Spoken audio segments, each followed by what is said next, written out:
joined by my fellow councillors, and it will be the five of us who will be making the decisions on the cases in front of us this evening. We're, excuse me, we're also joined to my left by officers of the council. They will be presenting the cases in front of us, offering us advice where it's necessary. And this evening, the officer team is led by Mrs. Fiona Ray, who is the acting head of development management, and Fiona is sitting on my immediate left. Okay. So can we start? Are there any apologies for absence? Thank you, Chairman. There are no apologies for absence. That's very good. Thank you. If we could move on to declarations of interest, I think under this is, are there any pecuniary declarations that need to be made? No. I think as other declarations, I should say the case at Dawson Place is actually, the applicant is a councillor, which is obviously slightly unusual, and clearly, colleagues, we all know our fellow councillors. But I think in this sort of situation, if we haven't discussed the case, then I think it's entirely in order that we can sit and determine it. Yes? Yes, if you've got an open mind. Yes, we have an open mind. I should also add that when we get to Coulson Street, the objector, Dr. Jonathan Tan, he is actually a dentist who, in fact, was my own dentist for a number of years. But we haven't spoken for a few years, and I certainly haven't discussed this case with him. So equally, I feel I have an open mind to be able to determine that. Yeah. Okay. Are there any other declarations that need to be made? No. Okay. Thank you very much indeed. Thank you. Okay. So in that case, I think the first thing we need to do is we have the minutes. We have the minutes of the meeting that were held on the 21st of May, and I think actually I think Sam and Lloyd, you were present at this meeting. Can I sign those minutes, please? Thank you. Very good.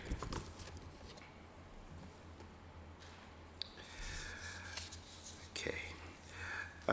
I think it might be helpful if I indicated the order in which we're going to consider the cases this evening, so it gives you an idea of where the case that you may be interested in is going to be on the agenda. Excuse me. In a moment or two, we're going to start with the application at Dawson Place. We will then move on to Ladbroke Grove, then Coulson Street in Chelsea, then Christchurch Street, before we consider Hogarth Place, Nevern Place, and then the two discharge of condition applications in Westbourne Grove and to Pembroke Villas. So that's going to be our order of business. So I think we can now make a start. Dawson Place is actually Morgan Roberts. I think, Morgan, you're going to present this, aren't you? No. Not Wade. No. Okay, it's going to be Wade Banks who'll present this. So, Wade, when you're ready, please do go ahead. Thank you. Thank you, Chairman. Good evening, everybody. As pointed out, my colleague Morgan and I will be presenting tonight's cases. I just need to switch to the presentations. Right, thank you. So the first item on tonight's agenda is 11A Dawson Place. But before I start, I would like to draw members' attention to the addendum report received earlier this week. The application site is located on the corner of Dawson Place and Pembroke Villas, as indicated on this slide. The site is located within the Pembroke Conservation Area and is identified as a positive contributing building. The proposal relates to windows fronting Dawson Place, as can be seen on these site photographs.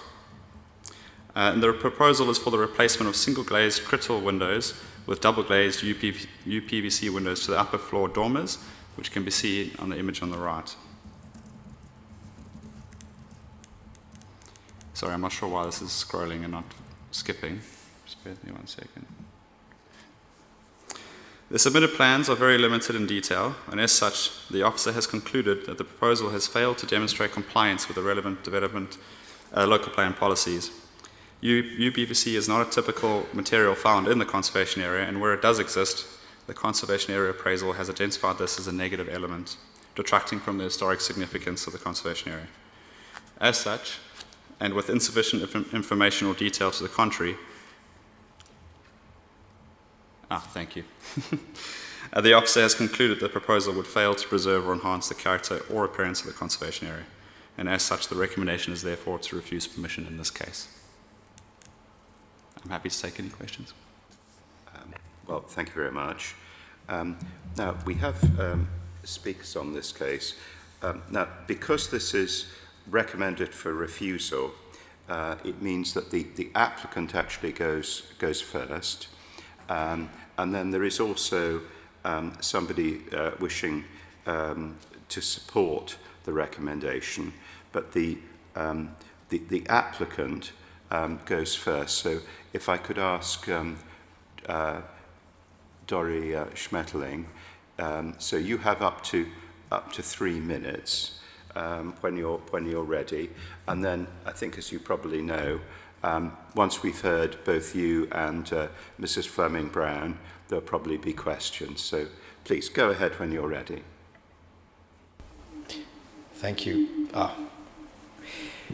Good evening, and I can hear feedback. Can we stop that before I start officially?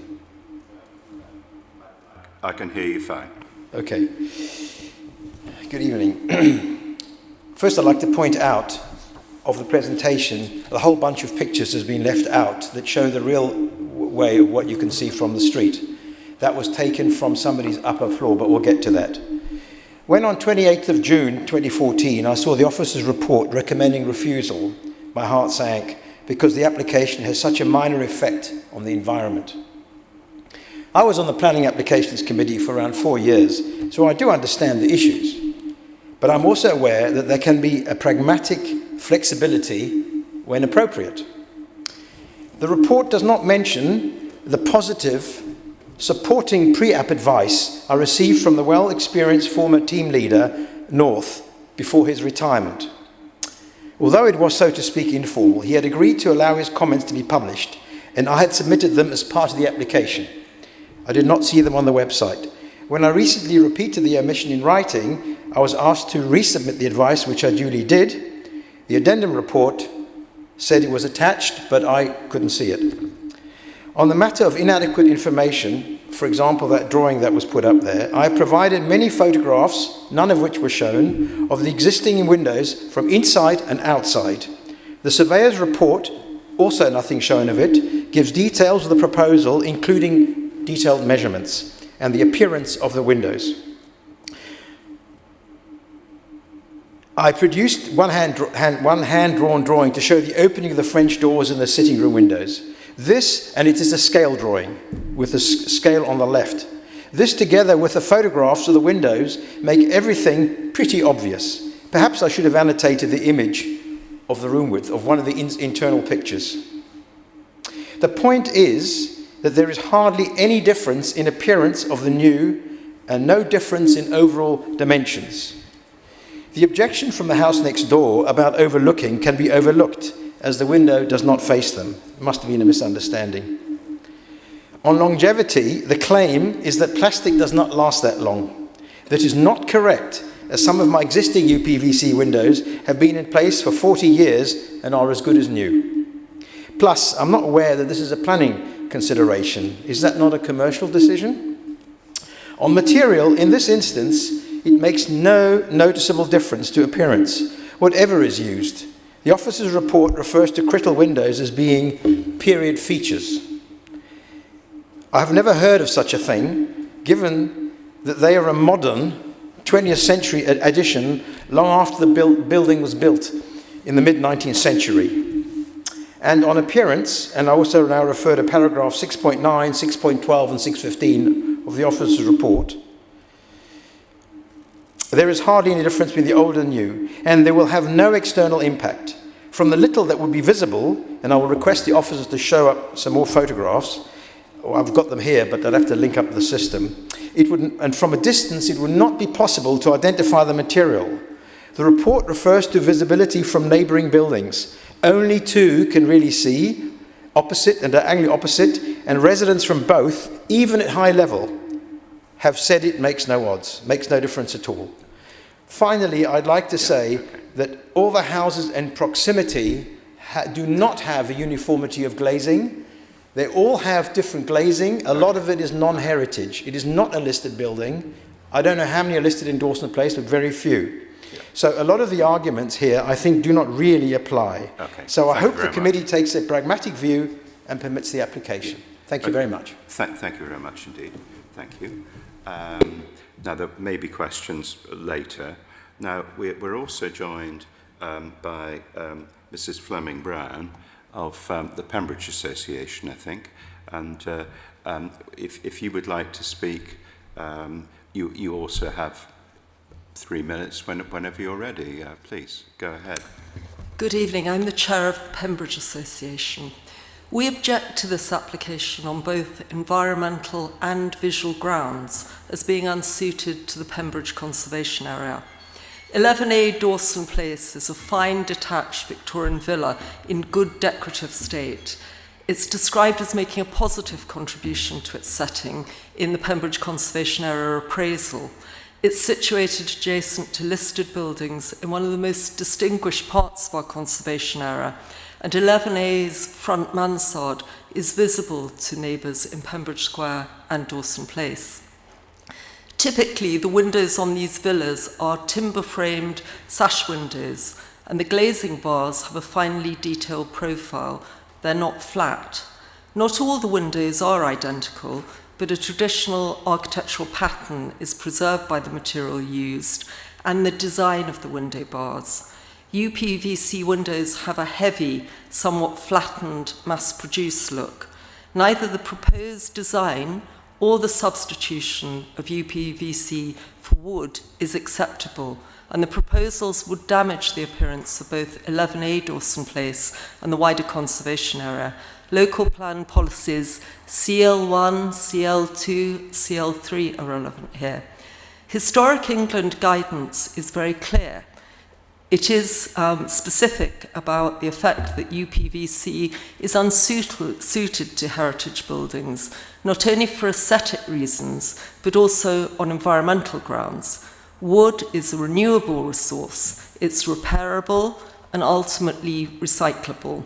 UPVC has a much shorter lifespan than timber, can discolorate unattractively over time, and is more difficult to repair. It is not readily recyclable. We ask that this application is rejected in its current form and that a timber-framed alternative is required with full drawings. Thank you. Okay, thank you very much indeed. So, colleagues, our chance to question either of the speakers. Who would like to go first? Mo. Thank you, Chair. Mr. Schmetterling, what is your purpose of changing? Is it something to do with heating, or do you need to? The other question is, could you have double glazed within timber, using timber? In theory, yes, but what the reason I'm replacing them because they're in bad state. And of course, they provide no insulation at all. We have damp, and we have here and there some mold. I think it's going to get worse. In this particular case, so that there's a pressing reason to do it. And I do not agree with the argument about longevity, as I said. I don't think, as you heard, there's no, I don't know where they got these objections from. I think from the English Heritage website or something. There's no repairs to do on plastic. currently have ugly, flattened Crittall windows, and what I'm going to replace them with looks very, very similar. So if I just put Crittall windows in place with double glazing, it would look the same. So I don't actually understand the bulk of the argument, frankly. Thank you. Does that answer the question? Thank you. And I'd like to see some pictures up which reflect more accurately what I'm trying to do, because that one was taken from the second floor of the opposite building. That was deliberate to show you the maximum exposure of the windows, which is not a lot. You don't even see half of them. Sorry, Chair. I'm going to have to stop you there, Councillor Schmetterling. Who else would like to ask a question? No. I suppose I would like to ask Mrs. Fleming-Brown a question. I think it's been mentioned that, and I agree, this is an important part of the conservation area, and there are some extremely fine buildings, including listed buildings to the rear of Dawson Place. But at the same time, isn't there a reasonable argument that says that windows which are actually very difficult to see from the street, that has to be a factor. Also, I understand from the officer's report that Dawson Place, this property, there are actually UPVC windows already in the rear of the building, which in fact faces onto listed buildings. I'm just interested if you have any specific comments on that point. I think over time the Pembridge conservation area has changed hugely from the 50s onwards. These were very large villas. They were then subdivided into multiple units. But what we have seen over the past 2 decades is much better conservation practices in retaining period features, and when restoration is required, quite rightly, the officers require better standards than was required previously. So where there is a chance to upgrade things in the conservation area, particularly in a building of this importance, in a location of this importance, that opportunity should be grasped, because there will be no progressive upgrading unless people begin with small things and continue. I mean, we've seen over time this has occurred, and this is why the area now looks much more like it did originally. Thank you. Thank you. Are there any further questions? No. Okay, well, thank you very, very much, both of you, for speaking. So, colleagues, it's our opportunity to ask officers questions. No, you go first, and then I've got a question.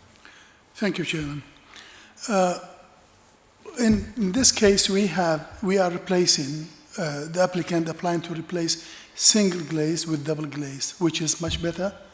And from experience, we all know UPVC is better sealed. No air goes through, so it saves energy, it saves heating. On a long run, 30, 40, 50 years, you see all houses will have a major renovation after 30 or 40 years, no matter what. If we use timber, if we use aluminium, or even UPVC. So why do you, and it is not listed building, why did you recommend for refusal, please? I'll start with the first point and say I'm not sure it is true that UPVC provides a better seal or necessarily longevity. We have listed buildings in the borough that are 100 years old and retain timber windows that have been repaired appropriately over time. So I'm not sure that that's true. In terms of why the officer has recommended for refusal in this case, it comes down really to the fact that nowhere in the report does it say that double glazed is unacceptable in principle. In fact, it most likely would be. The main issue in this case is that the detail provided, along with all the images the applicants refer to, which are all available online in the application that you all would have seen before tonight. They're not of the standard that we would typically allow for any application, really. And so it's the officer's conclusion that UPVC is typically resisted in conservation areas for several reasons. They usually appear a lot clunkier, if that's the correct term, compared to timber. And so they are identified in the appraisal as being a negative contributing element, so that is something that we have to consider as well. It's not just an officer's opinion, but in an appraisal document that we consider. And there are instances where UPVC windows may still be acceptable if we have the right level of detail to demonstrate that. But in this case, we don't. And so that's why we've reached the conclusion that we have, if that makes sense. So the main reason for recommending refusal is because it's in a conservation area. Yes, that forms a very important part of the reason for refusal, yes.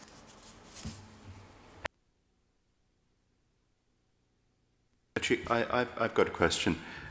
I'd like officers to comment on what I think are kind of two separate issues here. I can understand that the actual documentation which the original application provided isn't really sufficiently detailed in terms of what we would normally require, even for something relatively modest like replacing windows. So I can understand that point. I think replacing windows in a conservation area, drawings that were you know, architect type drawings that showed exactly what the dimensions of the window were, and glazing bars, and the you know, these kind of relatively small details in the greater scheme of things, but we would really expect that. And I think, to my mind, that seems to be unfortunately lacking here. However, I think the principle, I mean, there are all kinds of different types of UPVC windows, I would have thought, which is the reason why detailed drawings are important, because there are things which, from a distance, staring up at a building that you can scarcely, at a level you can scarcely see, that are probably indistinguishable from something that's a timber window, whereas undoubtedly there are UPVC windows which do look extremely, to use your word, clunky, which I agree with. You know, they look obviously out of place, more or less anywhere in a conservation area. I'm just interested to know these two balancing factors. Just how do you see them in terms of their importance in the reasons for refusal? Just to clarify, you're referring to the balance between the detail of the drawing and the principle of UPVC? Yes, depending on the details. I think there very well may be instances, several I can think of actually, where UPVC has been approved across London in various other boroughs that I've worked at. But there's two problems with UPVC that come to mind. One is the thickness and the clunkiness, but it's also the texture, because UPVC is a lot shinier and reflective compared to timber. It's got more of a dull appearance, if that makes sense. It's also the way that the window is sealed. UPVC usually uses a rubber sealant, whereas timber you can use as a soft putty typically, not always. But so there's a lot of detail that we would normally consider, to say, when considering whether or not UPVC may or may not be acceptable. There is a general preference against it in conservation areas for the reasons set out before. But having said that, it doesn't mean that there would be no instance. I think that would be unrealistic to say that there would be no instance where the UPVC would be acceptable, subject to the right detail. And there are companies that do heritage-style UPVC windows, and sometimes those can be acceptable. depending on the detail, of course. So I think in this case, the officer may have taken a different view if the documents submitted were able to sway the officer away from that preference against UPVC into approval, if that could have been demonstrated that the impact would have been mitigated, let's say, to a point where there would be no harm. I'm not sure if that answers your question, but that's the relationship really is. The starting point is a preference against, but that can be convinced otherwise if appropriate detail is being provided. Okay. Well, thank you. I mean, I must say the type of putty used in a window, which is at a second floor level, substantially behind a parapet, does strike me as being something that might be quite difficult to observe if you were actually a normal person in the street. But thank you for that. That's helpful. Colleagues, are there further questions about this? No. Okay. Well, thank you very much indeed. Thank you. So we need to make a decision about this. No, I'm sorry. No, I'm sorry. Sorry, you can't say anything further. I'm sorry. And same applies to Mrs. Fleming Brown. Okay. So we need to make a decision. No. Yeah. I know we are dealing with this case in front of us, but I'm a bit puzzled. If timber is better than UPVC, why are officers allowed and recommended, when we took a decision a few years ago in the Plan Application Committee to renovate council's housing stock, to use UPVC? If UPVC is not good, why are we replacing the council properties with UPVC? Yeah, so, and the other question is, if there is a better type of UPVC we would put conditions on the applications, let's talk about that. Because I think fair for everyone. I think because this is a discussion leading to a decision, I think the discussions which we remember, both of us remember, relating to council-owned properties. They were not in a conservation area, and I think that was something which was a critical factor. I think also it's entirely true to say that the exact details are important, and I think because this application only relates to the windows, I think it's quite difficult to say that you can say, well, it's acceptable but subject to conditions, because that's the only thing the application is about. There isn't anything else going on. There isn't a story being added to the building or all kinds of other work where you could say, well, the exact details of the windows could form a condition. You see, so I think that's the difficulty in that kind of. But I'm sympathetic to what you're saying, but I think that's would be my view of it. Colleagues, anybody else like to say anything? No. Okay. Well, I mean, I think I'm already starting to, first application, I'm already speaking possibly too much. I feel that given the information that is in front of us and that forms part of the formal application, I think that probably is insufficient for us to feel that we can overturn the officer's recommendation.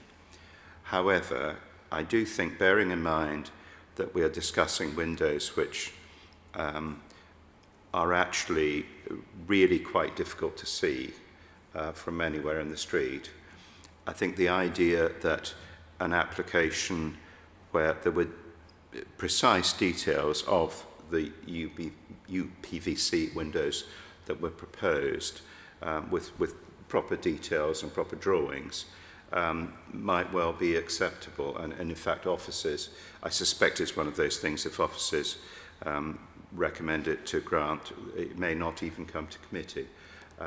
So that would be my inclination as to where we might go on this. Can I ask, is there anyone who'd like to put forward a contrary view to this? No? Yes, Irma, yeah. May I suggest to defer this application to further talks with officers to find an alternative?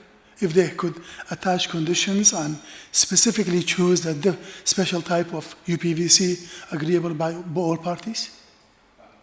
Well, okay, Mo, let me pose that question to officers and just see what they say. How do you feel about that? If we said, in principle, this is acceptable, but we obviously do require full details of the windows that are proposed.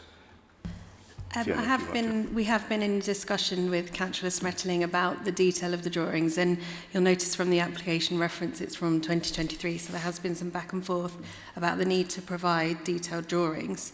So I think it's possibly better to reach a conclusion on this application, updating the reason for refusal if that's what you conclude, and then it will be inviting a resubmission once those have been received. That's what I would suggest. I think, Councillor Bakhtiar, I think that what Mrs. Ray has said, I think does completely make sense to me.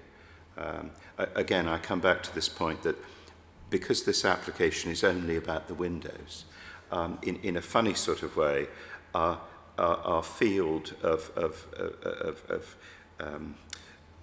action is in fact incredibly constrained because there isn't anything else. This is not a small part of a much bigger picture. So I think it's necessary that we say that it needs to be, the recommendation probably needs to be adopted. But I think in terms of perhaps adopting the recommendation to refuse, we need to have regard to the discussion that we've had, and obviously I've heard yourself, Councillor, and I'm also sympathetic to the principle that there is something here that might well be acceptable, but I think what's in front of us, in strict terms, I think probably we perhaps reluctantly have to say is unfortunately not acceptable. Does anyone wish to take a contrary view? Otherwise, I'll move to a vote. No. Are you okay? Sorry, Chair. If we're at the point where we're going to vote on the recommendation, which is for a refusal, which was changed in the addendum report, is it to be changed again before you take the vote? I mean, the reason for refusal, do we need to revisit that? What would the reason for refusal be? Because at the moment, the reason for refusal is that it would not preserve or enhance the conservation area. It would cause harm. So we just need to get to the bottom of why you'd be refusing it, if that's how the vote turns out.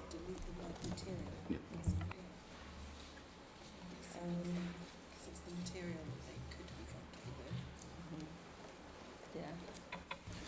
From your discussion, it might be that you wanted to update the reason to say the proposed windows by virtue of their design, and then and maybe delete the references to materials. That doesn't necessarily mean UPVC is going to be definitely okay. It just means once we get the information, if it's still showing as UPVC, that assessment can be made. Yes. But the specific reference to material. I think amending a reason for refusal along those lines makes a lot of sense. The point is we're finding a proper planning form to express the sentiment that a new application has to have precise details about what's proposed, and then an assessment can be made. Okay, so if we suggest that the reason for refusal is amended along those lines that Fiona Ray has just said. Can I see those in favour of that recommendation, please? Can I see those in favour? Can I see those against? And Councillor Bakhtiar abstains. So that's good. Well, thank you very much indeed. Thank you. Thank you very much.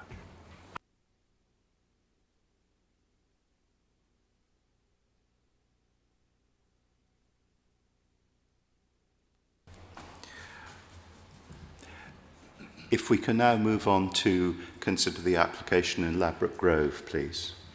Wade, that's back to you, I think. Thank you, Chairman. The next item on tonight's agenda is Flat 6 at 174 Ladbroke Grove. And before I continue again, I would just like to draw the members' attention to the addendum report. The application site is located on Ladbroke Grove and is within the Oxford Gardens Conservation Area and is identified as a positive contributing building in the Conservation Area appraisal. As stated previously, the application relates to Flat 6, which is located on the upper floors, as seen on this image. These images provide some context for the existing roof level in the context of some of the other properties on the terrace. And these provide a bit more context to the exact roof in question. Permission is sought in this case for the proposed removal of the existing original mansard form and its replacement with a vertically raised solid story elevation and an added mansard roof above.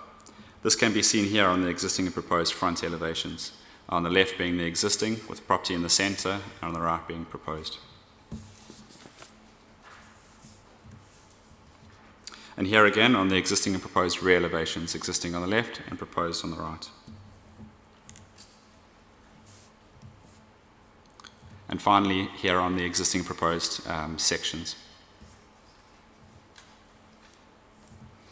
The officer has concluded, based on an assessment of the removal of the existing historic roof form and the combined increase in height, added bulk, and prominent upper floor level location associated with its replacement, combined would fail to preserve or enhance the character and appearance of the conservation area and would fail to comply with several key policies in the local development plan, including policy CL8, which relates to roof additions and alterations in conservation areas.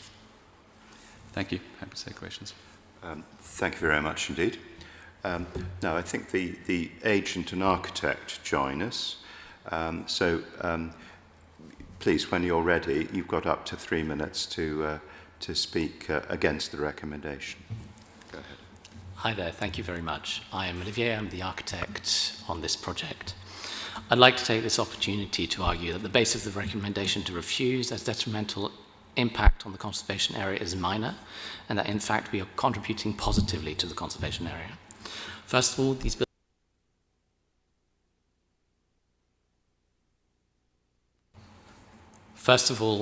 these buildings are all very tall, and the mansard roofs of these buildings are very hard to see from anywhere at street level, with exception of the small area of Oxford Gardens, which in our opinion is sufficiently far away for the changes of the proposed scale to not be substantially noticeable. As you will have seen in the section, the actual ultimate height, including the pitch of the existing mansard and the new roof, are not considerably different. Any additional mass can only really be visible to people directly across the street of Ladbroke Grove, who currently have to witness a rather messy series of buildings with inconsistent heights currently, and our proposal would actually bring more consistency to this row of terraces. Added to this, we have actually heavily researched, and this was not shown by the councillor, details of dormer windows and facades along Ladbroke Grove, and our proposal would bring back a historic dormer design that has currently been lost to many buildings along the street, and this would be a detail that's actually visibly enjoyable and beneficial from street level. Finally, the current roof and large portions of the existing building are in a dilapidated state and will need substantial work, so this application presents an opportunity for a beautiful building to be renovated and to enhance the conservation area. I pass on to my client. Hi guys, thank you very much for your time. So I'm the owner of the flat. My name is Bradley Miles. So I think it's worth just re-emphasising some of the points that Olivier made there, and you'll see there was a very lengthy kind of heritage and design statement that he did to make a really big effort to bring this building sort of more into line with the historical character of the area. So I strongly disagree with the idea that it's taking away from the conservation area suggested by the planning officer. We did absolutely everything we could to try and at least make it amenable to you guys. It's a strip of houses, as Olivia said, that looks quite tired, and I think there's definitely a little bit of, you know, I'm not paying to renovate my block until my neighbour has sort of attitude, and I'm more than happy to make it a condition of approval that I get the front of, or at least the exterior renovated in conjunction with any kind of renovations that are done for my flat specifically. I'm more than happy to do that. Also more than happy to vouch for the fact that, or have it as a condition whereby any additional bedroom that's created is rented out to somebody at a certain fixed cost or a cap to do, you know, the bare minimum I can for the housing crisis we have in London at the moment. But I think the main thing to note here is I think we did make a really big effort to keep the building, or at least improve the building from a detail and aesthetic perspective, and I would really like to strongly encourage you to have a look at what is in the planning application, and you can form your own view on that. Okay, thank you very much indeed. So, colleagues, who would like to ask any questions? Mo, do you want to go first? No? Sorry, you were looking as though you were about to ask a question. Who'd like to go first? Gerard. Thank you. I know this area very well. I drive past it most days. You are right that the roof line is a bit hodgepodge. Could you just address this issue again? Because you are changing that roof line quite considerably from a mansard to a straight wall, aren't you? Why do you believe that that's going to enhance the area rather than just add to the hodgepodge? The building immediately adjacent at 170 and 168, I believe, they both have a raised portion. Now, there's obviously a comment within the officer's report that these buildings are different in design to the building that we are proposing a raising to. We would argue that this is kind of inconsequential. It has already been an extension. It therefore sets a precedent that extensions at this level are acceptable. We're not actually raising the overall mass of the building more than about a metre because of the way the traditional mansard roof is pitched. You then have, if you looked at the satellite image that was presented, in some places you have London roofs, in some places you have flat mansards, in some places you have traditional pitched mansards. We don't actually think that retaining that mansard in its current condition is beneficial to the conservation area. In fact, the housing stock needs to be improved. Amount of space needs to be improved in the area, and we think that we are doing that in as delicate a way as possible. Thank you.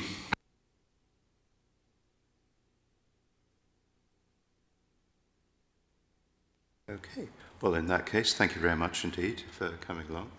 So, colleagues, our chance to talk to officers about this. Who would like to go first on this? Jared. Really, to ask the same question of the officers, that there are a variety of roof finishings. Why are you particularly going on this recommendation for this building when it appears there's no pattern? Thank you for that question. I think it's a very fair question, and it's detailed in the officer's report, which talks about the starting point, I suppose, in this assessment was Local Plan Policy CL8, which refers to additions and alterations to buildings in a conservation area. And it specifically talks about buildings that already have mansard levels and restricts additional levels on such buildings like this one.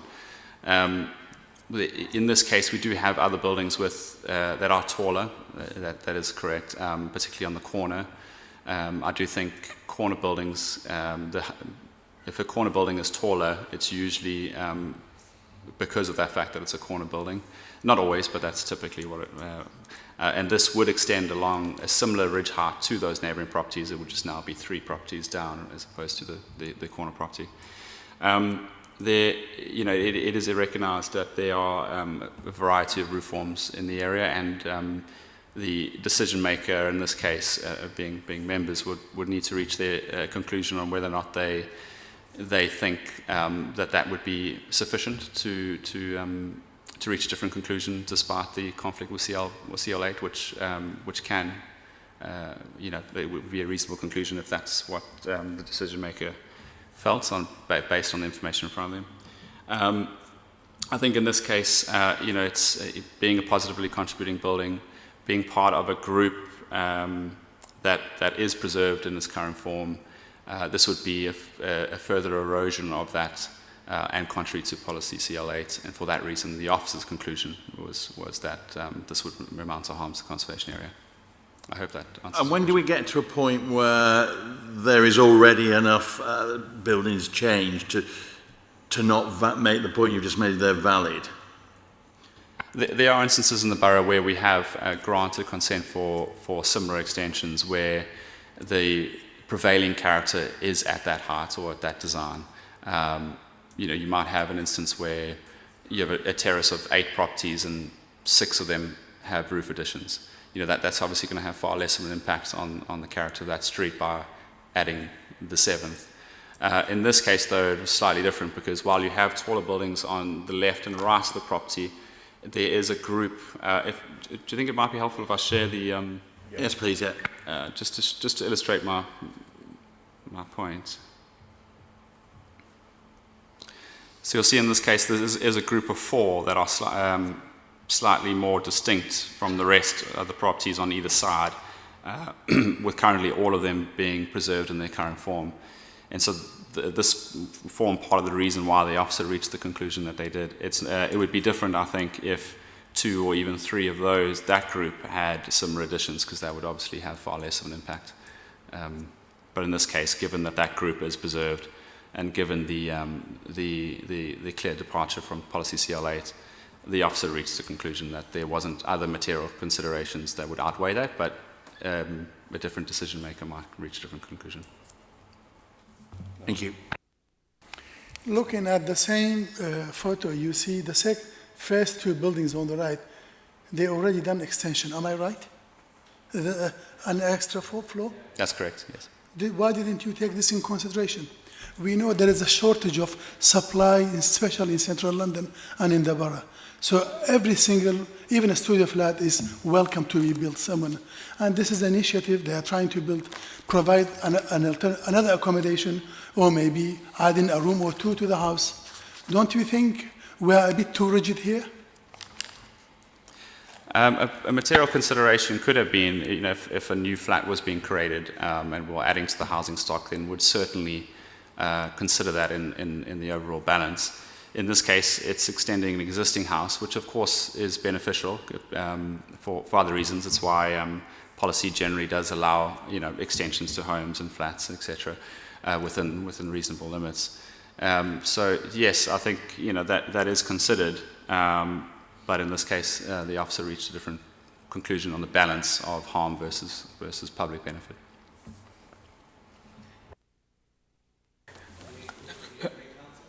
No, I'm sorry.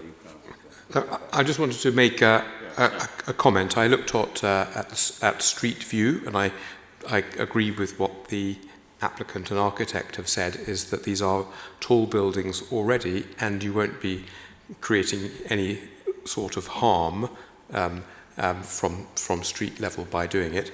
And looking from a high level, as we are in this picture here, I agree that the roof forms are up and down and all over the place, and I think that this application, just to cut a long story short, is a fair application, and owing to the various roof lines, I can't see the harm in this, and therefore I would be okay to consent to it. Okay, thank you. Are there any questions to an officer? Lloyd, do you want to ask? Thank you. Yes, I'm just seeing that we're in the Oxford Gardens conservation area, and is it the view of the officers that this negatively impacts the conservation area, or would it contribute towards the conservation area if the roof line was done in this way? It is the officer's conclusion this would amount to harm to the historic character of the conservation area, even if that harm is limited in geographical reach. Where there is a conclusion of harm, regardless of the degree, that then the policy or legislation rather requires there to be a balancing with public benefits. And in this case, they are none effectively. Okay. Well, I think we need to make a decision. I think personally, I'm rather sympathetic to colleagues' comments that I think these are quite large buildings. I think the aerial photograph, although of course that aerial view is one that almost nobody would ever see, I think it's useful in the sense it shows you the variety of the tops of these buildings. And I think, nevertheless, I agree it's not a new dwelling that's being created, but nevertheless it is improving accommodation in the borough, and I think that does have a degree of benefit. And I think the harm in terms of the conservation area, I would have said was really there wasn't any if we were to grant this myself. What do colleagues, what do you feel about this? Mo? I would have agreed with the officers if there wasn't any other buildings developed already. But so it's a matter of opinion. And only I say, if it is safe to do so, we should encourage this because we need to provide more accommodation in the borough. And I don't see any harm in this. Is anyone else wish to add a comment to that? No. Okay. Well, in that case, I think the way that we need to do this is, first of all, we need to the recommendation is to refuse, so that we need to take a vote on the recommendation first. So, can I see anyone who is in favour of the recommendation, please? Can I see those against the recommendation? Okay. So the recommendation is not adopted. I would suggest that maybe Councillor Hargreaves and Councillor Mackover, would you like to propose that a resolution that we grant planning permission on the basis that there is not in fact a harm, on that basis the application should be granted. Let me just ask officers to just check that we're doing this in the correct form. Yeah, you absolutely are. Could we suggest standard conditions like time limit, plans, roof not to be used as a terrace, roof structures, materials to match, and code of construction? They're the ones I've just made a note of. Okay. Yeah. So Councillor Mackover will propose that. Councillor Hargreaves, would you happy to second? Okay, so I think second by Councillor Bakhtiar. So can I see those in favour of that resolution, please? So that is adopted. Okay. Good. Thank you very much indeed. Thank you.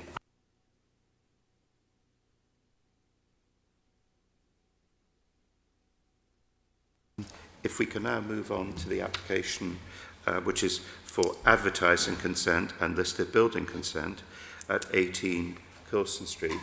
And actually, I think Councillor, getting myself confused, Morgan Roberts is actually going to present the officer's report for this. So, Morgan, when you're ready, please go ahead.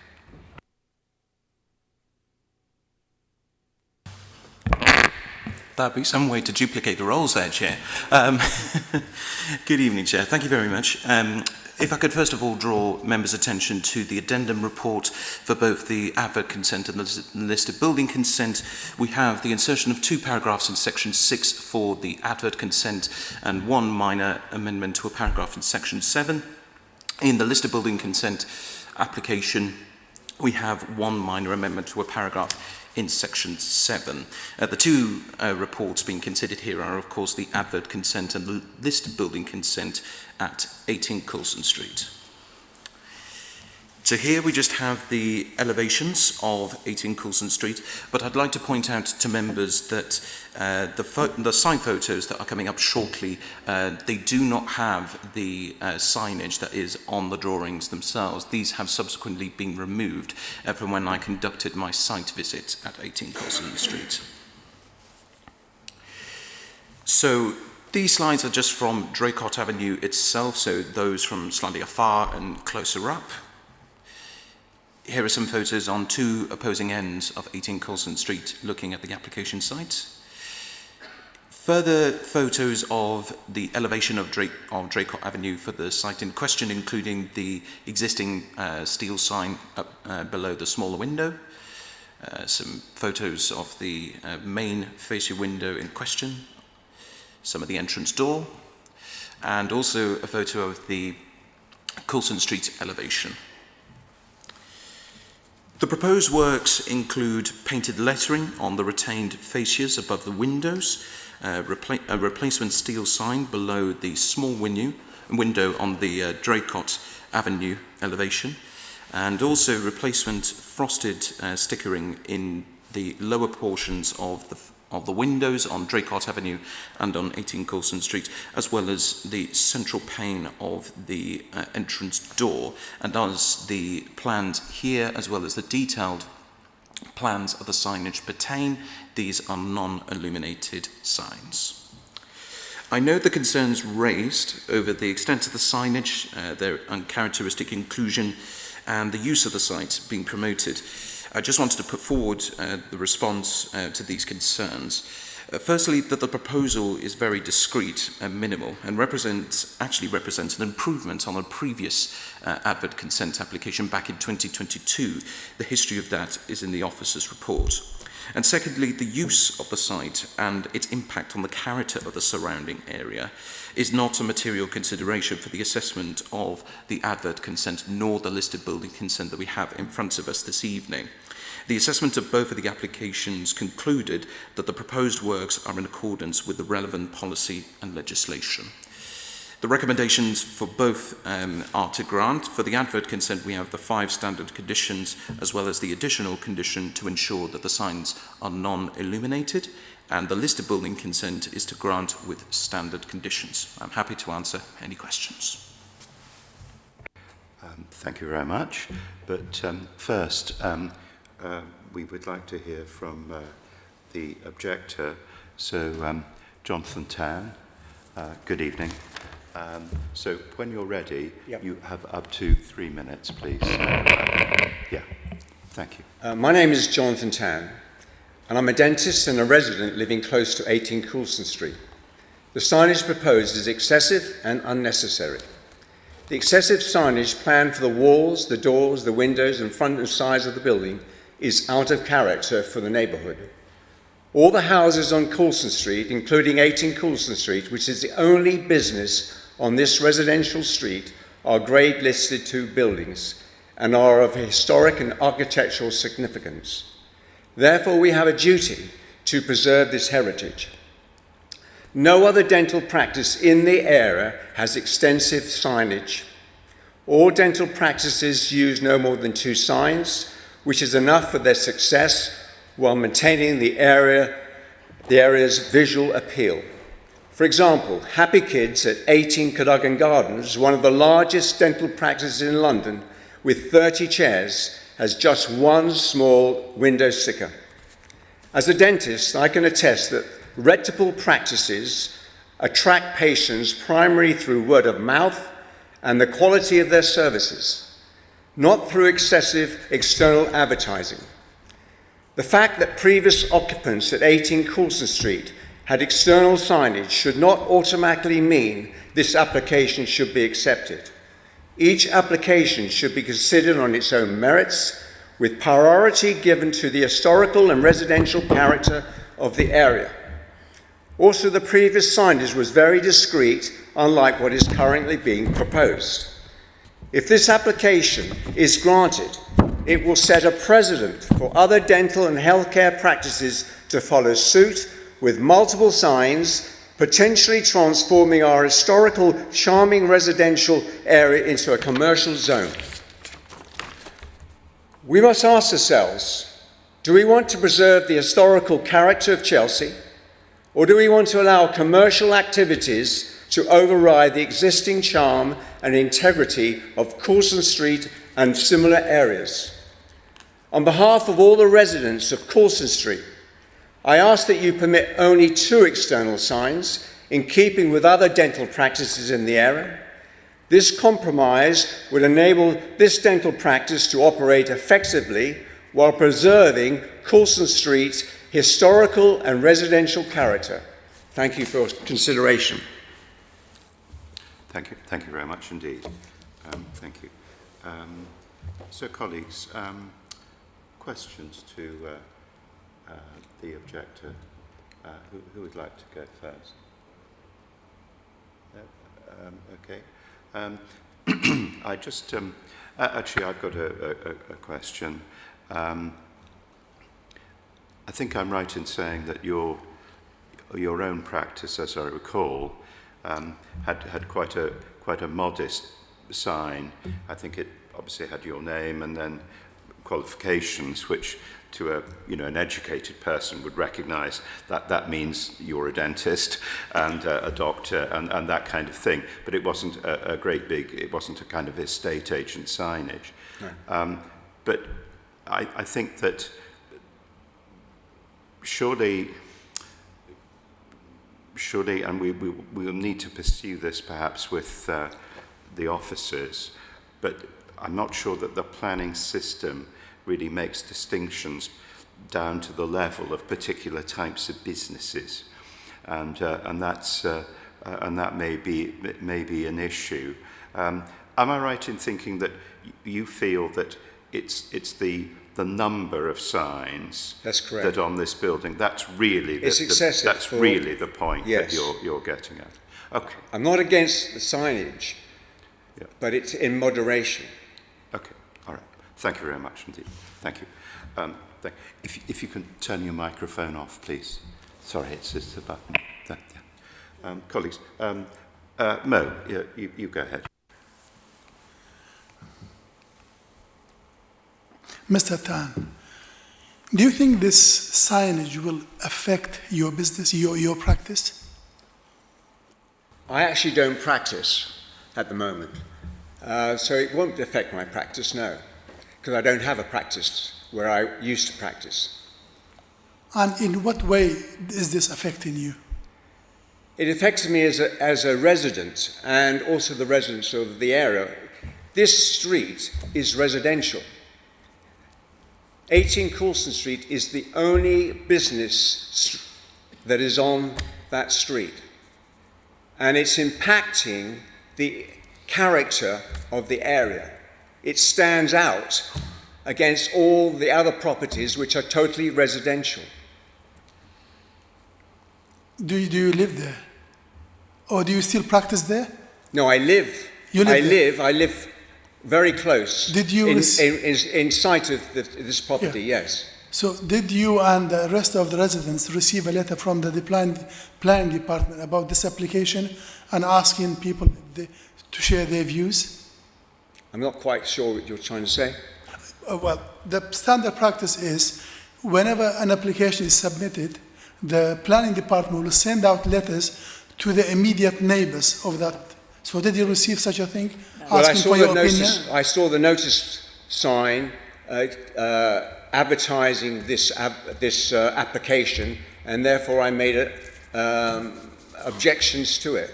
But no, we didn't receive letters. No one received any letters from the council. It was just a notice that was put on a lamppost. Okay, thank you.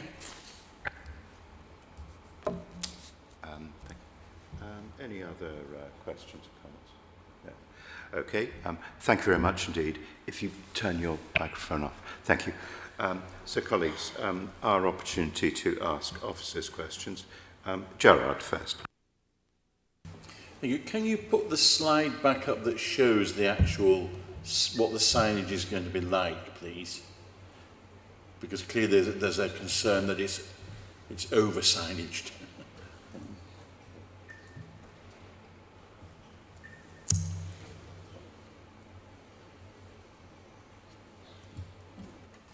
Sorry, Councillor, is this the particular slide you were requiring? Is there a better slide that shows us anything to do with the signage on the building? So this is the specification of the signs that would be above the fascia, that would be the written lettering above the windows on 18 Coulson Street, on the Coulson Street elevation and the Draycott Avenue.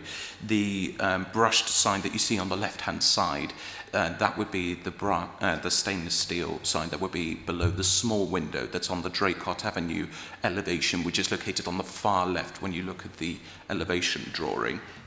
These drawings are in relation to the internal stickers that would be on the windows and also the central glazing panes on the entrance door.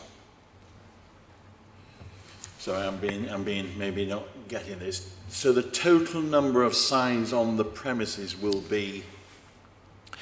So you would then have these stickers, which are just considered as stickers, and then you would have these three signs in question, i.e. the written, the painted lettering, which would be above the windows.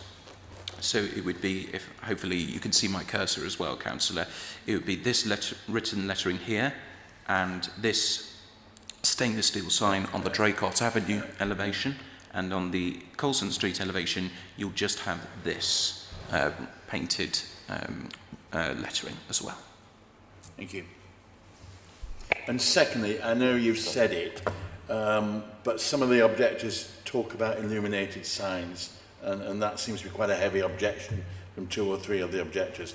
Just absolutely confirm that these will not be illuminated, and what would happen if the applicant chose in 6 months' time to illuminate them? So we do have confirmation that these are non-illuminated signs. As part of that, for the advert consent application with the recommendation to grant it, there is a condition to state that these will be non-illuminated signs. If the applicant were to deviate from those plans, they would obviously then have to get separate permission from us. If they do not, then concerned residents can of course contact the planning enforcement team to then raise the awareness of it in the future should the applicant decide to do that. But obviously, you know, from our considerations and also having corresponded with the agent for the applicant, this is all that they want to do in that respect. I've got a question. I mean, there does seem to be, there's quite a lot of signage on what is a relatively small building. But the frosted vinyl stickers, I mean, they form part of the application, so they've been put forward. But frosted stickers on a window, do they actually require any permission? Question first. So I will just double check this in the list of building consent in particular, Chairman. If you just give me a second.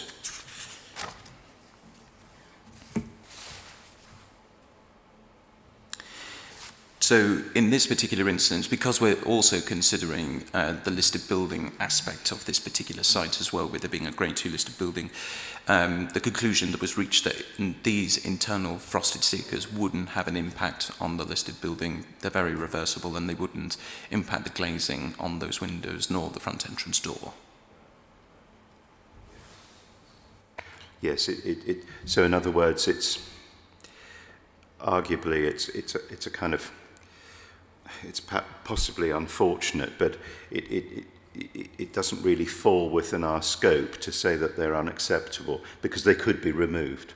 They're temporary. They would be like, they're sort of the equivalent to somebody putting up some rather unpleasant curtains or something that people didn't like, but they're in that kind of category. So they're not really within the planning system at all. Would that be a correct way of looking at it?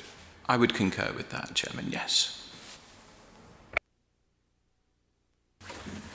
Thank you.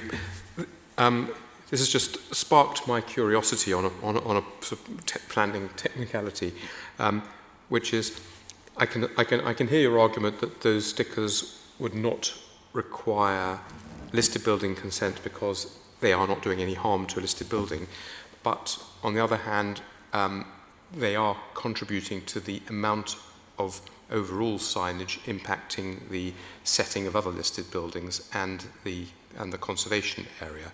So is it right that we could consider the total amount of signage as in cumulative terms excessive for the neighbourhood, which is generally residential? It's a very fair point that you raised there, Councillor McEvoy. I would say in response to that, obviously we're looking at the preservation of this listed building, as it were, but in terms of its surrounding context, this would more fall under the scope of considering the site and the wider Chelsea conservation area in that sense, which is a different kind of assessment. So that is more following CL3 and that sort of thing. I'll just chip in there really quickly. So a control of advertisement consent, it narrows your assessment to two things, so visual amenity and highway safety. What we're talking about now is visual amenity, so the impact on what it looks like. And as part of that, you can consider whether it preserves or enhances and the setting of listed buildings as part of that. But for the listed building consent application, sticking the signs on the windows doesn't need listed building consent. And I think that in terms of the advertisement, they've put it in with this application as part and parcel, but it probably benefits from what's called deemed consent. So the advert regs are even more complicated, and there's some, certain things you can do without permission. So I would steer members away from raising a concern with those kind of internal signs, because if they weren't included and then put up, we wouldn't really have any enforcement powers. Hope that clears it up. That's very helpful. Gerard? It is helpful, but could we put a condition that you can't put the stickers in? Are you sort of saying no to that?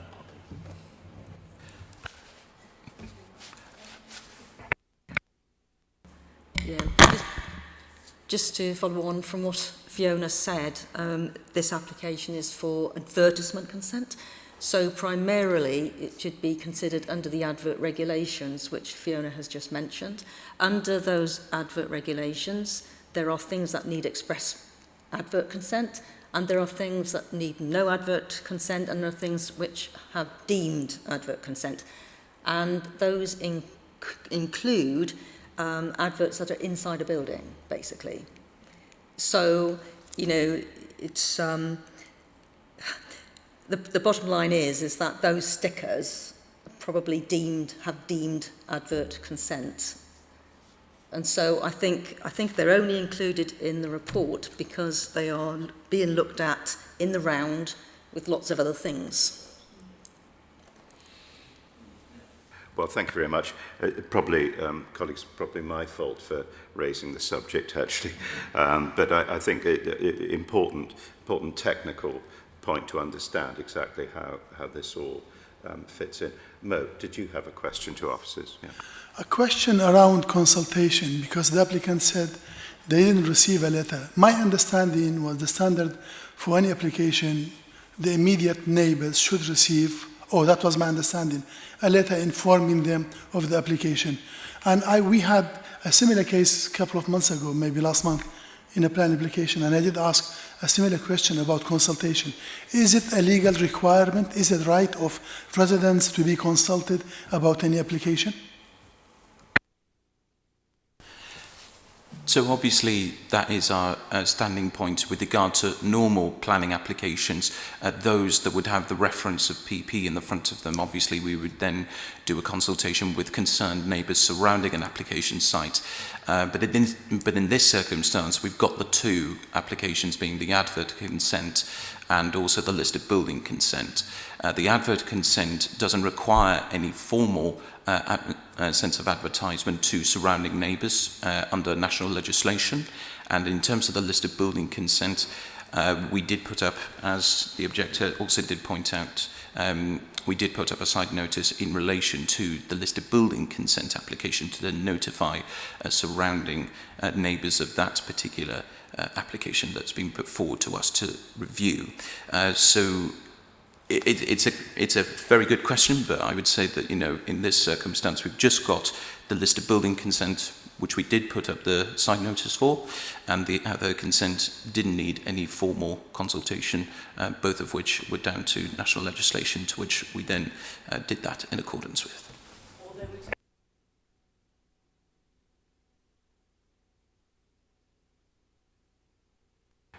Okay. So if I can ask a final question of officers, please. In reaching a decision, advertising consent has very narrow criteria, as Fiona Ray has said. I would suggest that to colleagues that there are no grounds in terms of sort of public safety to have an issue with what's proposed. The only field, if we were minded not to grant this, would be to say that the proposed signage was too prominent and too large, although I guess we'd have to caution that the bar, bearing in mind advertising consent and consistency in planning decision making, that bar is set really very high. I don't know, is that the correct way of thinking it? That it would be visual amenity, that we would be, the argument would be that these signs are excessively large, and that their impact on amenity is such that they're unacceptable. Would that be a correct way of looking at it? It is certainly a way that it can be looked, Chairman. I think, obviously, you know, as one can hopefully see from the elevations, that it is just painted lettering on the fascias above the windows for the two biggest signs, as it were, and then you have the brushed stainless steel below the small window on the Draycott Avenue elevation as well. From that perspective, you know, I can think of other examples that I've dealt with in the council in which the signage was more prominent in that regard, for which we did then have grounds to then object to them on those bases, but it wasn't felt that way in this particular instance. Okay, thank you. Well, colleagues, we need to make a decision. So we've had quite a long discussion about this. What do people feel? I mean, my own thought is that it's perhaps rather regrettable, but bearing in mind the nature of advertising consent, that notwithstanding the location, these signs, they are, I think, more prominent than one would expect of an activity such as a dental practice or a private clinic or something like that. But they probably have to be considered acceptable. But what do colleagues think about this? Sam, you. Yes, I think we've all had a good amount of time to think hard about it and also consider what the technical details are of the officers' report. So my feeling is that the officers have got it right. It would be my own personal feeling. It would be nice to somehow put an informative on saying if the applicant, it would be welcome if the applicant could reduce the size of some of them, but I don't think it's in our powers to do that because of the way that the officers have explained the different pieces of legislation controlling this consent required. Anyone else like to add anything? Gerard?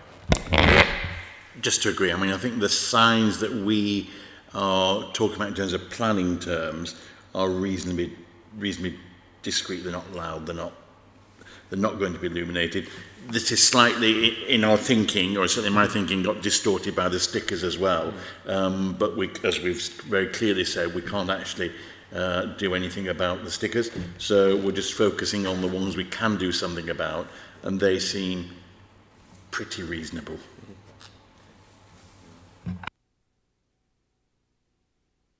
Okay. Well, in that case,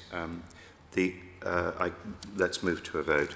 So the officer recommendation, first of all, for the advertising consent is to grant it. Can I see those in favour of granting, please? So that is agreed. And also listed building consent. Recommendation is to grant that. Can I see those in favour of granting that? So that is also agreed. Okay. Thank you very much indeed. Thank you.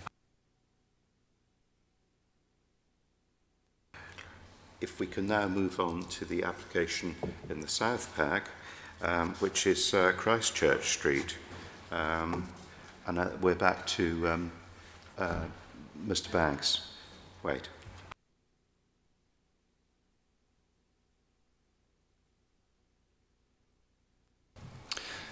Thank you, Chairman. I'll be presenting the rest of the cases.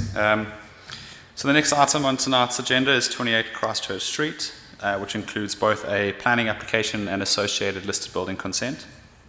Before I continue again, can I please draw the members' attention to the addendum report? The application site is located near the corner of Christchurch Street and Christchurch Terrace. The site is located within the Royal Hospital Conservation Area and is a Grade 2 listed building. Permission is sought in this case for the proposed demolition and reconstruction of the existing rear extension at ground floor and first floor level, along with associated internal and external alterations. This can be seen here on the existing and proposed plans on the left and the existing and proposed elevations on the right. If you can see my cursor, the existing extension is this long section over here that extends to the rear of the property. And as proposed, that will be reduced in depth, but now at first floor level as well. That's a bit more clear on the elevations on the right, along with a small infill extension between.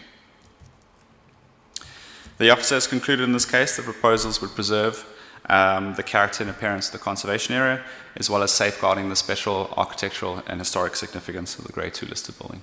Thank you. Thank you. Now, there are no speakers for this case.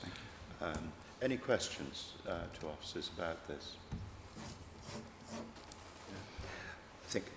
I think it seems to me that here there's the removal of I think a 1970s, rather a heavy sort of 1970s extension, and something is being proposed which is more in keeping with other properties in the terrace, which is obviously listed. Is that a fair assessment, do you think? Yes, Chairman, that is a fair assessment. Jared. An issue that always comes up with these developments, and that's light, day and sunlight. It's come up in the objections. Are we completely happy that all the measurements have been done and there is no detrimental impact here? Please.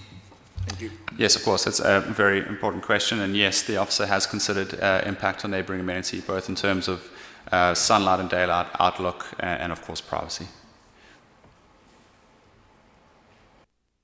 Okay. Well, if there are no more questions, the recommendation, first of all, for planning permission is to grant. Can I see those in favour of granting, please? So that is agreed.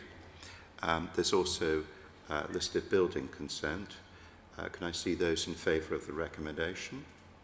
So that is also agreed. Thank you very much. Thank you.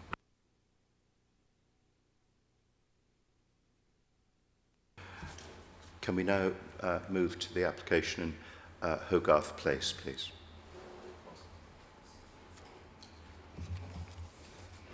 Thank you again. So the next item is 14 Hogarth Place. Again, please, sorry to repeat myself, but just to draw the members' attention to the addendum report. So this application site is located in Earls Court, near Earls Court Station, which is just to the bottom of that aerial imagery. It's located along a narrow pedestrian thoroughfare linking Hogarth Road and Kenway Road. This is a retrospective application. The previous use of the site was a hot food takeaway at both ground and basement level, with an associated residential flat at first floor level. These are images of the pre-existing use before the change occurred. And permission is sought in this case for the proposed retrospective change of use from the hot food takeaway to a cocktail bar at both ground and basement level, along with associated internal and external works that include a new shopfront, signage, and refurbishment of the first floor flat. The refurbishment of the first floor flat includes a provision of a separate access, which the pre-existing arrangement didn't have. These proposals can largely be seen on these existing site photographs, taken both from a site visit and from Google imagery. The officer in this case has concluded that the proposed change of use at ground and basement level would maintain the viability and vitality of the town centre in which it's located, and thus would comply with the relevant local plan policies in this regard. In terms of its design, the proposed works, taken as a whole, result in a slight improvement on the appearance of the site in the wider conservation area, given the reduction in signage and the removal of the canopy, etc. And as such, the officer's recommendation was to grant permission.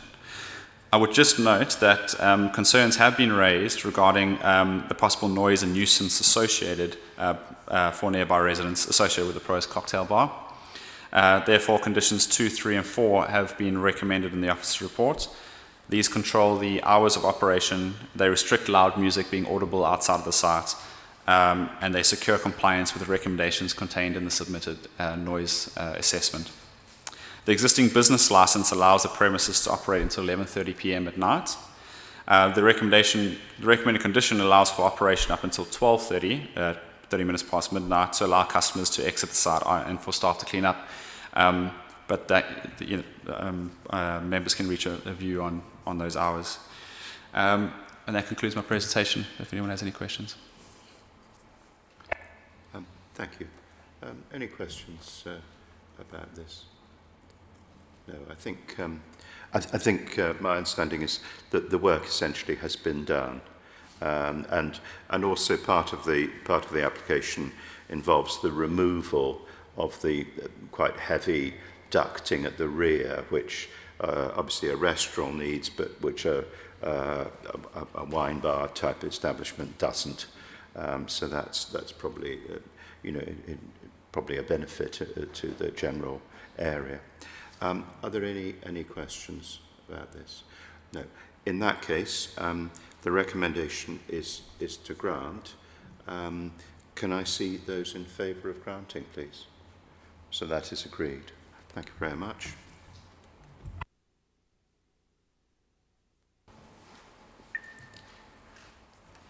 If we can now turn to the Nevern Place. So this is an extension to a hotel property. So wait again. Thank you again, Chairman. Yes, this next item on tonight's agenda is 23 Nevern Place. And again, please, may I draw the members' attention to the addendum report. So this application site is located in the corner of Nevern Place and Templeton Place and relates to an existing hotel. And the site is within the Nevern Square conservation area. Permission is sought for the proposed roof addition and rear extension at third floor level to accommodate 6 additional hotel rooms. And this can be seen here on the existing and proposed floor plans. The blue highlighted sections are the proposed. I know it's a bit small on there, I apologize. They will be more clear on these elevations, the blue hatch being the proposed.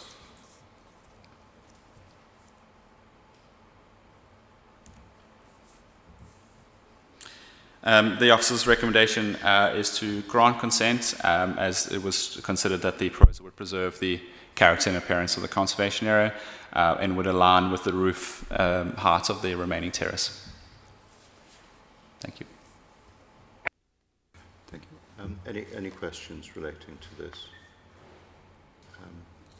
No, I think surrounding buildings are of similar height to the proposal, I think, aren't they? Which I think must be an important factor, yeah? Yes, Chairman, that is correct. Yeah, good. Okay, are there any questions at all? No. Okay, in that case, I think we can make a decision. So the recommendation is to grant permission with the conditions set out in the report. Can I see those in favour of granting, please? So that is agreed. Thank you.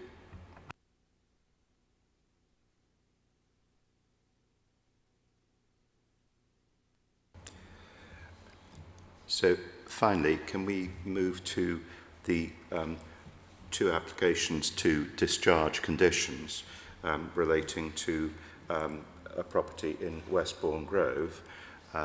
Now, I think Mr. Banks, you're going to make one presentation, although we have two decisions to make because there are two conditions which are potentially being discharged.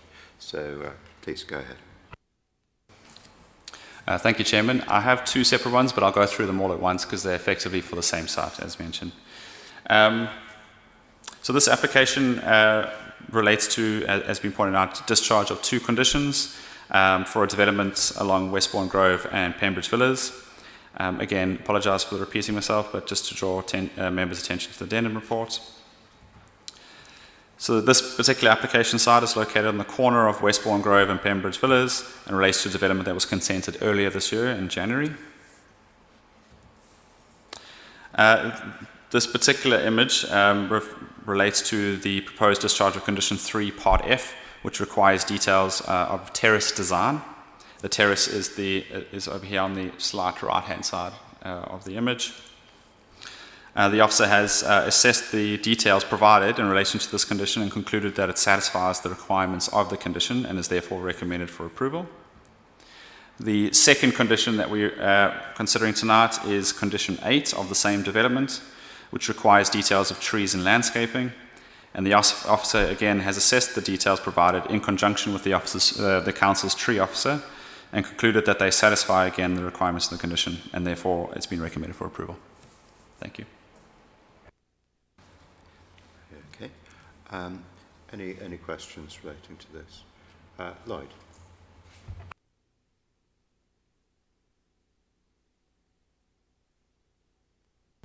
Yeah.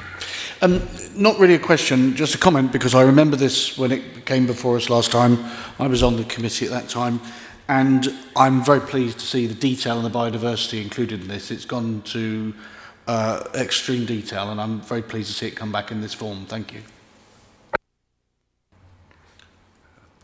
Okay. Well, thank you very much indeed. Are there any questions or any specific? I think that's a helpful comment. Actually, I rather agree with that.